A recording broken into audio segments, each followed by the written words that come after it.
असां वटि जेके आहिनि 8 तबलीग जमायत जा उहे आहिनि, जेके 6 आहिनि ॿाहिरियां असांजे डिस्ट्रिक्ट सां तालुक़ु उन्हनि जो नाहे। उहे आहिनि तबलीग जमायत जा दोस्त, उहे आहिनि ॿाहिरि जा। उहे अॼु सुभाणे 2 ॾींहं 3 कंप्लीट करे ऐं पंहिंजे ॻोठ रवाना थी वेंदा इंशाअल्लाह।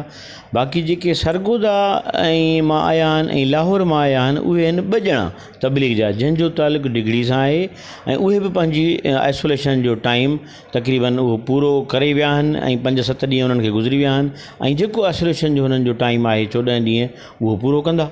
अॼु हिकिड़ो कल्ह टेस्ट वरिती वई, हिकिड़े असांजो पैरामेडिकल जो स्टाफ हुयो जेको कंप्यूटर जो ऑपरेटर आहे ऐं उनखे असां फार्मनि ते वेहारियो हुयो त फार्म वेही लिख, पर उनखे असां फार्म बि कोन लिखायासीं। पर उन जी हिस्ट्री असुल में आहे कंहिं दोस्त सां मिलण जी, हैदराबाद जे कंहिं दोस्त सां।